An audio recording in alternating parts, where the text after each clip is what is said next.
മക്കൾ വഴിതെറ്റി പോകാതിരിക്കാൻ, പ്രത്യേകിച്ചും വിദ്യാർത്ഥികളായ മക്കൾ, അത് സ്കൂൾ വിദ്യാഭ്യാസമാകട്ടെ ഉന്നത വിദ്യാഭ്യാസമാകട്ടെ, വിദ്യാർത്ഥികളായ മക്കൾ വഴിതെറ്റി പോകാതിരിക്കാൻ പൂർണ്ണമായ പരിഹാരമുണ്ട്. അതിന് ചില ശക്തമായ കാര്യങ്ങൾ മാതാപിതാക്കൾക്ക് അല്ലെങ്കിൽ ആ കുട്ടികളുടെ ആ വിദ്യാർത്ഥികളുടെ ഉത്തരവാദിത്തപ്പെട്ടവർക്ക് ചെയ്യാൻ കഴിയും. ആ ഒരു ശക്തമായ പരിഹാരത്തിലേക്കാണ് ഈ വീഡിയോ വിരൽ ചൂണ്ടുന്നത്. പക്ഷെ സാധാരണ എല്ലാ വീഡിയോകളിലും ആദ്യം തന്നെ നേരെ പോയിന്റിലേക്ക് കടക്കുകയാണ് പതിവ്. അതെല്ലാവർക്കും സന്തോഷകരമാണെന്നും അറിയാൻ കഴിയുന്നു. പക്ഷെ ഈ വീഡിയോയിൽ അതിന്റെ കാരണം കണ്ടെത്തി, അതിന്റെ റൂട്ട് കോസ്, അതിന്റെ യഥാർത്ഥ കാരണം കണ്ടെത്തി മുന്നോട്ട് പോയെങ്കിലേ അത് വ്യക്തമായി മനസ്സിലാക്കാൻ കഴിയുകയുള്ളൂ. അതിനാൽ ഇതിലൊരു സ്വല്പ വിശദീകരണം ഉണ്ടാകുമെന്നും ആദ്യം തന്നെ ഓർമ്മിപ്പിക്കുന്നു. കുട്ടികൾ ആദ്യം കുട്ടിക്കാലത്ത് വഴിതെറ്റി പോകാനുള്ള കാരണം എന്താണ്, മുതിർന്നു വരുമ്പോഴും അതെങ്ങനെയാണ് വികസിക്കുന്നത് എന്ന് നോക്കാം. തീർത്തും ചെറിയ കുട്ടിയായിരിക്കുമ്പോൾ LKG, UKG, LP school, UP school തലങ്ങളിലൊക്കെ ആദ്യം വഴിതെറ്റി പോകാനുണ്ടാകുന്ന കാരണം എന്ന് പറയുന്നത് നേരായ മാർഗത്തിൽ, ശരിയായ മാർഗത്തിൽ ശ്രദ്ധ പിടിച്ചു പറ്റാനുള്ള സാഹചര്യം ഇല്ലാതെ വരുന്നതാണ്. ആ ഒരു പ്രായത്തിലൊക്കെ എല്ലാ കുട്ടികൾക്കും തന്നെ ചിൽഡ്രൻ മനഃശാസ്ത്രം, സൈക്കോളജി അനുസരിച്ച് ശ്രദ്ധ പിടിച്ചു പറ്റാൻ ആഗ്രഹിക്കുന്ന കാലഘട്ടമാണ്. അത് എല്ലാവർക്കും അറിയുന്ന ഒരു കാര്യമാണ്. പക്ഷെ അതിനെ നമ്മൾ എങ്ങനെ പരിഹാരം കണ്ടെത്താം, എന്താണ് അതിന്റെ വീണ്ടും അതിന്റെ ആഴത്തിലുള്ള കാര്യം എന്നാണ് നാം ഇപ്പോൾ അപഗ്രഥിക്കുന്നത്. ആ നേരായ മാർഗത്തിൽ ശ്രദ്ധ പിടിച്ചു പറ്റാൻ കഴിയാതെ വരുന്ന ചെറിയ കുട്ടികളാണ് കുസൃതികൾ കാണിക്കുന്നത്. പാട്ടുപാടിയോ ചിത്രം വരച്ചോ നൃത്തം ചെയ്തോ സ്പോർട്സ് വഴിയോ ഒക്കെ ശ്രദ്ധ, ആ സ്കൂളിലെ ടീച്ചേഴ്സിന്റെ അധ്യാപകരുടെ കൂട്ടുകാരുടെയൊക്കെ ശ്രദ്ധ പിടിച്ചു പറ്റാൻ കഴിയുന്ന കുട്ടികൾ അധികമായും ആ പ്രായത്തിൽ കുസൃതി കാണിച്ച് കാണാറില്ല. അതൊന്നും ലഭിക്കാത്ത സാഹചര്യം. അതിനാൽ തന്നെ നാം അത് ശ്രദ്ധാപൂർവം അത്തരം സാഹചര്യങ്ങൾ ഓരോ കുട്ടിക്കും ഉണ്ടാക്കി കൊടുക്കേണ്ടതുണ്ട്. ഓരോരോ പ്രസ്താവന പറയുമ്പോൾ തന്നെ അതിന്റെ നേരിയ പരിഹാരങ്ങളും ആ വഴിക്ക് തന്നെ ഒന്ന് കണ്ടുപോകാം. അതിനുശേഷം അതിന്റെ പൂർണ്ണമായ പരിഹാരങ്ങളിലേക്ക് നമുക്ക് കടക്കുകയും ചെയ്യാം. നിങ്ങൾക്കതറിയാം, തീർത്തും കൊച്ചുകുട്ടിയായിരിക്കുമ്പോൾ കരയുന്നതും കൊച്ചു കൊച്ചു കളികൾ കളിക്കുന്നതും ചിരിച്ചു കാണിക്കുന്നതും ഒക്കെ മുതിർന്നവരുടെ അറ്റൻഷൻ, ആ ശ്രദ്ധ പിടിച്ചു പറ്റാൻ വേണ്ടിയാണ്. അതിന്റെ കുറച്ചുകൂടെ ഒരു മുതിർന്ന രൂപമാണ് LP സ്കൂള്, UP സ്കൂള് തലങ്ങളിൽ സംഭവിക്കുന്നതും. നേരത്തെ പറഞ്ഞതുപോലെ തന്നെ ആ പാട്ടുപാടിയോ മറ്റേതെങ്കിലും നേരായ മാർഗങ്ങളിൽ, നല്ല മാർഗങ്ങളിൽ ശ്രദ്ധ പിടിച്ചു പറ്റാൻ കഴിയുന്ന കുട്ടികൾ അതിനായി വീണ്ടും ശ്രദ്ധ പിടിച്ചു പറ്റാനായി അവർ കുസൃതികൾ കാണിക്കേണ്ടെന്ന് ആവശ്യം വരുന്നില്ല. അത്തരം തീർത്തും സാഹചര്യമില്ലാത്ത കുട്ടികളാണ് മറ്റു കുട്ടികളുമായിട്ട് ക്ലാസ് ടൈമിൽ തന്നെ ചെറിയ കുസൃതികൾ കാണിക്കുക.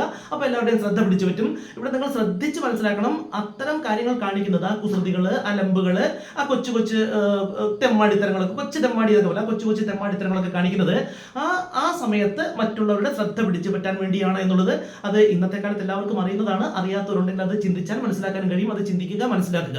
അപ്പോൾ ആ ശ്രദ്ധ പിടിച്ചു പറ്റാനുള്ള ആ സാഹചര്യം, നല്ല രീതിയിൽ ശ്രദ്ധ പിടിച്ചു പറ്റാനുള്ള സാഹചര്യം ആ കുട്ടികൾക്ക് ലഭ്യമാക്കുക. ഒരുപക്ഷെ സ്കൂളിലും അത് ലഭ്യമാക്കാനുള്ള കാര്യങ്ങളുണ്ട്. അതിനുശേഷം വീട്ടിൽ വരുമ്പോഴും നാം അവരെ ശ്രദ്ധിക്കുന്നു. അവരുടെ കൊച്ചു കൊച്ചു കളികള്, കൊച്ചു കൊച്ചു കാര്യങ്ങള്, അപ്പൊ നേരായ മാർഗത്തിൽ കുസൃതി ഉണ്ടാക്കിയെങ്കിൽ, അലമ്പുണ്ടാക്കുമ്പോൾ മാത്രം അവരെ ശ്രദ്ധിക്കുന്നു. അപ്പൊ അവരെ ശ്രദ്ധിച്ചുകൊണ്ട് മിണ്ടാതിരിട, അത് ചെയ്യാതിരിട, അതും ഒരു ശ്രദ്ധയാണ്. അപ്പൊ അവരിലേക്ക് നമ്മുടെ ശ്രദ്ധ പോകുന്നു. അപ്പൊ ശരിയല്ലാത്ത കാര്യത്തിനാണെങ്കിൽ പോലും അവരിലേക്ക് അറ്റൻഷൻ വരുന്നു എന്ന് ബോധ്യമാകുമ്പോൾ അവർ ആ കാര്യം വീണ്ടും തുടരും.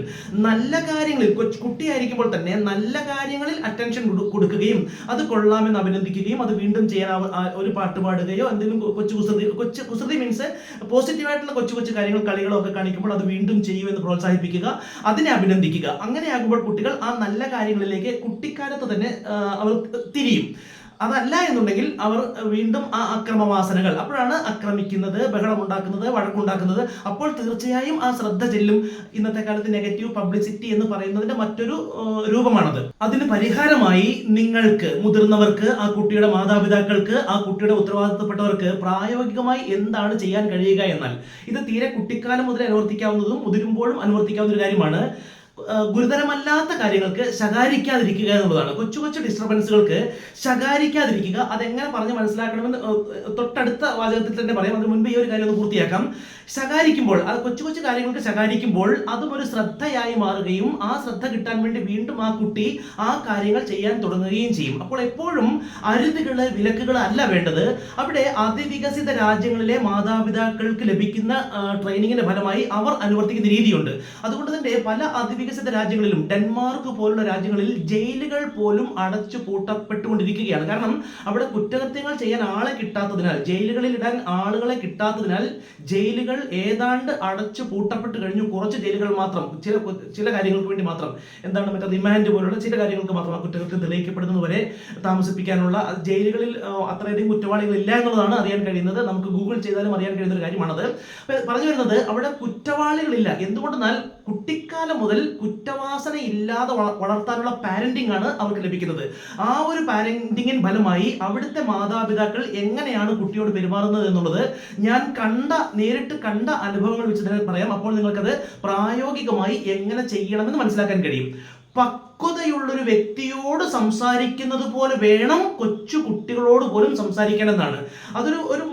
ആ കുട്ടിയുടെ മനോഭാവത്തിൽ താനൊരു പൂർണ്ണ പൗരനാണ്. അപ്പൊ നമ്മൾ കുട്ടിയോടെന്ന പോലെ അല്ല പറയേണ്ടത്. ഒരു ഉദാഹരണം, ഒരു ഷോപ്പിൽ കുറച്ച് സാധനങ്ങൾ വാങ്ങിക്കാൻ പോകുമ്പോൾ ആ കുട്ടി അന്ന് പ്ലാൻ ചെയ്തിട്ടില്ലാത്ത ഒരു വസ്തു, ഒരു സാധനം, ആ കുട്ടിക്ക് ഇഷ്ടപ്പെട്ട ഒരു സാധനം വാങ്ങിക്കാൻ ആവശ്യപ്പെടുകയാണ്.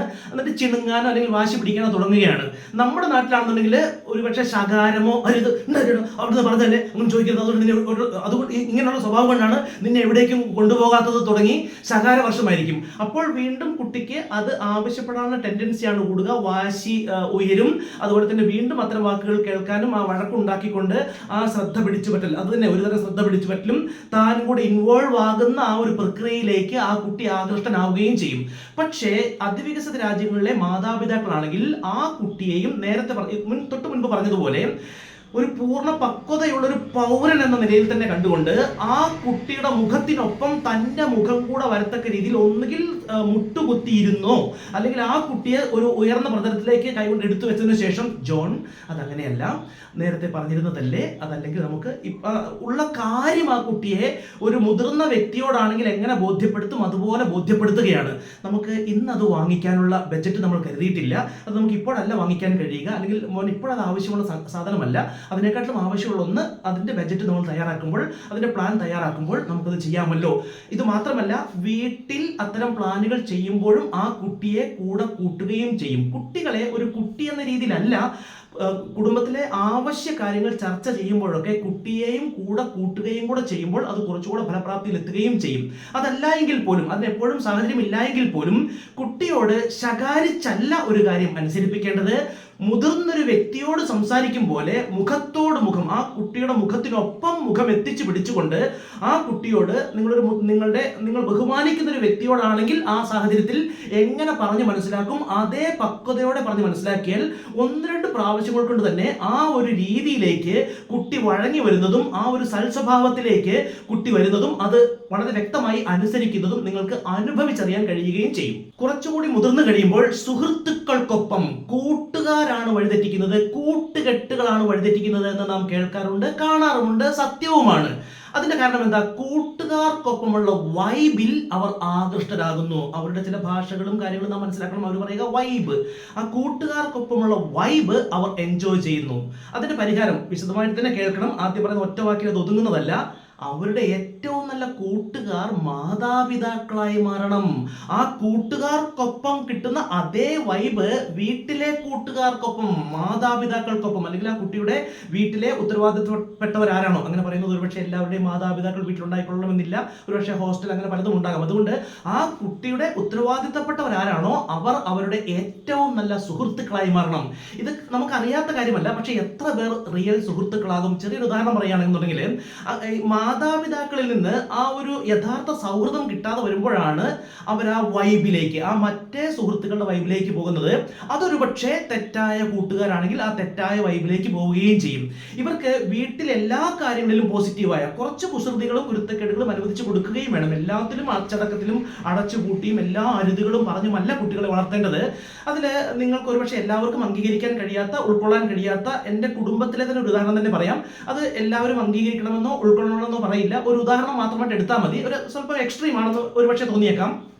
എൻ്റെ പിതാവിൻ്റെ അനുജന്റെ മക്കൾ, അവർ കോളേജിൽ പഠിക്കുന്ന സമയത്ത്, കോളേജിൽ പഠിക്കുന്ന സമയത്ത് ആദ്യ പ്രാരംഭ ദിവസങ്ങളിൽ എന്നൊരിക്കൽ കൂട്ടുകാര് ഇവരെ വിളിച്ചു. രഹസ്യമായിട്ടൊരു കൂടിയാലോചന, കൂട്ടുകാരെല്ലാം കൂടെ രഹസ്യമായി കൂടുന്നു. രഹസ്യമായി ഇവരെ വിളിച്ചു, അവരുടെ പേര് വിളിച്ചുകൊണ്ട്, രണ്ടുപേരും വാ, ഒരു സീക്രട്ട് പരിപാടിയാണ്, ആരോടും പറയരുത്, എല്ലാവരും 10 രൂപ വെച്ച് പെട്ടെന്ന് എടുക്കുക, നമുക്ക് ഒരു കാര്യത്തിന് വേണ്ടിയാണ്. എന്തിനാണ് പറയാം, പൈസ എടുക്കും. അങ്ങനെ എല്ലാവരും 10 രൂപ എടുത്തു കഴിഞ്ഞപ്പോൾ ഈ തല്ലിപ്പൊള്ളി പിള്ളേരെന്ന് വേണമെങ്കിൽ പറയാം, അങ്ങനെ ഞാൻ പറയാൻ പാടില്ല, ആ കൂട്ടുകാർ ഇപ്പോൾ അത് കേൾക്കുന്നുണ്ടാകാം.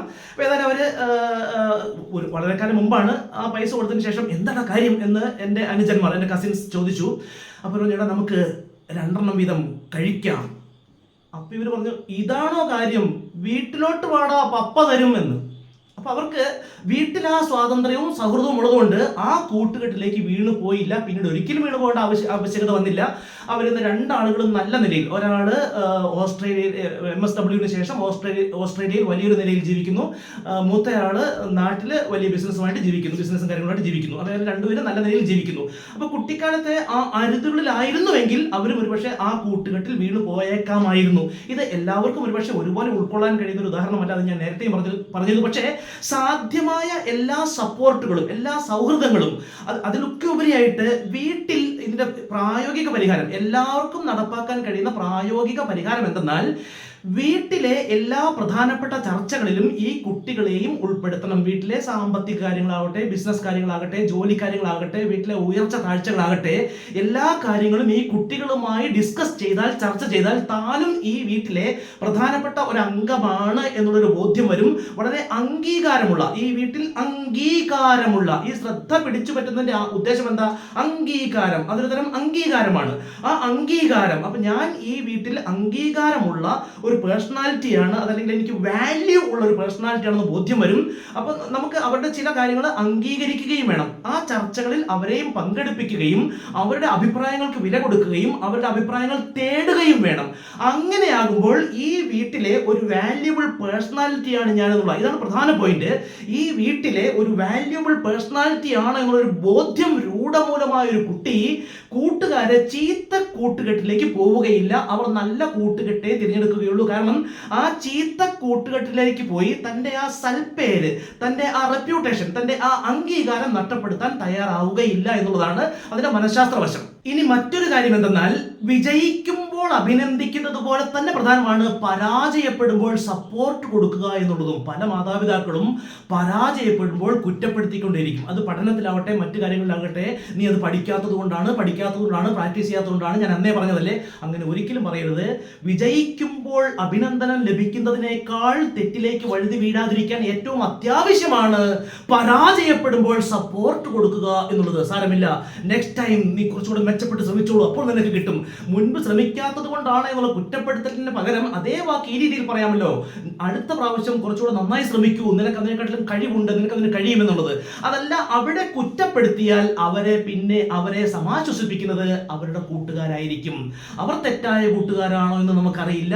ആ സമാശ്വസിപ്പിക്കുന്ന കൂട്ടുകാരിലേക്ക് അവർ വഴുതി വീണു പോവുകയും ചെയ്യും. ഇവിടെ പ്രായോഗിക ജീവിതത്തിലും അവരുടെ വിജയങ്ങളിൽ മാത്രമല്ല അഭിനന്ദനം കൊടുക്കേണ്ടതും സപ്പോർട്ട് കൊടുക്കേണ്ടതും, അതിനേക്കാൾ ഉപരിയായി അവർ പരാജയപ്പെടുന്ന, അവർ വിഷമിക്കുന്ന, അവർ മാനസിക സംഘർഷങ്ങളിൽ ഏർപ്പെടുന്ന ആ അവസരങ്ങളിലാണ് മാതാപിതാക്കളുടെ, മുതിർന്നവരുടെ, അധ്യാപകരുടെ, അവരുടെ ഉത്തരവാദിത്തമാർക്കാണോ അവരുടെ ഉറച്ച സപ്പോർട്ട് ലഭിക്കേണ്ടുന്നത്. പരാജയ സന്ദർഭങ്ങളിലും എൻ്റെ ഉത്തരവാദിത്തപ്പെട്ടവർ, എൻ്റെ മാതാപിതാക്കൾ എനിക്ക് പിന്നിൽ പാറ പോലെ ഉണ്ട് എന്നുള്ളൊരു വിശ്വാസം ആ കുട്ടിക്കുണ്ടാകണം. ഒരു പരാജയമോ ഒരു മാനസിക സംഘർഷം ഏറ്റുവാങ്ങേണ്ടുന്ന ഒരു സാഹചര്യമോ ഏറ്റുവാങ്ങിയതിനു ശേഷം ആ കുട്ടി വീട്ടിലേക്ക് വരുമ്പോൾ അവിടെയും കുറ്റപ്പെടുത്തലല്ല ആ മനസ്സ് ആഗ്രഹിക്കുന്നത്, അവിടെ ഒരു സപ്പോർട്ടും സാന്ത്വനവുമാണ്. അതുകൂടെ കൊടുക്കാൻ കഴിഞ്ഞാൽ നിങ്ങൾ 100% വിജയിക്കുക തന്നെ ചെയ്യും.